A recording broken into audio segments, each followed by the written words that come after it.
succès, le génie urbain doit composer sans cesse avec de nouveaux défis. Pour le grand public, ces réalisations ne sont pas toujours visibles, mais la participation de l'ingénieur à la vie municipale est permanente. René Séguin a déployé intelligence et énergie des années durant pour trouver des solutions originales, aussi fonctionnelles que belles. Que l'on pense à la conduite d'amener d'eau vers Charlemagne, utilisant un système de porte-à-faux sur la voie ferrée, au-dessus de la rivière des Prairies, ce qui mit fin au rationnement en eau de 5600 personnes. Ou bien au système d'éclairage du pont Armand-Bombardier, qui aura contribué avec ses trottoirs larges de 3 mètres au sentiment de sécurité des piétons dans cette zone industrielle de Montréal. La liste pourrait ainsi s'allonger longtemps, mais, en dépit de sa longueur, elle serait toujours partielle, tant chaque projet pour son concepteur est unique et la considération qu'il leur accorde identique. Chaque projet est important. Mais si l'ingénieur fait le projet fait aussi l'ingénieur. Et cela, dans le cas de René Séguin, commence très tôt. Pour Paul-Émile Séguin, croire en son fils répondait aussi à cette règle, qu'il fasse ses preuves. Aussi, bien avant de gravir la montagne qui mène à Polytechnique, René dut maîtriser dans son enfance un autre type de montagne, gracieuseté des camions de déneigement qui déversaient leur contenu dans le parc avoisinant.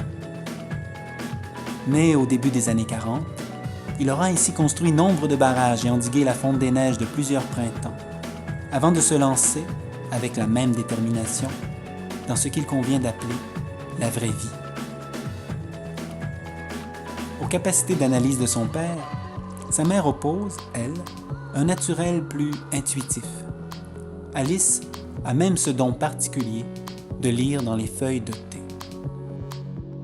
Troisième d'une famille de 5, encadré par 2 sœurs aînées et 2 plus jeunes, une mère intuitive et un père analytique, c'est donc un garçon équilibré, à la fois premier de classe et réussissant bien dans les sports d'équipe, qui entreprend son cours secondaire auprès des Pères Saint-Gabriel. Puis, débutant son cours scientifique, René se retrouve soudainement en milieu de peloton, dans la moyenne.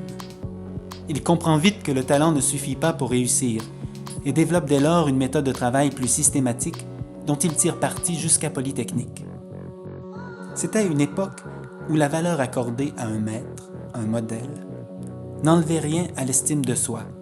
Au contraire, la forme d'admiration et de reconnaissance qu'on éprouvait pour ceux-là constituait aussi, d'une certaine manière, un entraînement à l'humilité.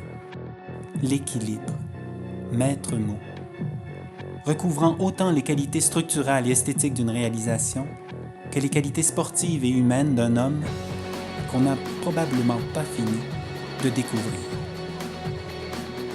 Le constat est clair. La réalisation dont René Séguin est le plus fier, c'est d'avoir contribué à la formation et à l'épanouissement de véritables professionnels, dans la rigueur et le plaisir. Car si on rencontre toujours des difficultés, s'il y a toujours un désert, comme dit le renard au Petit Prince, on demeure responsable de ce qu'on a apprivoisé.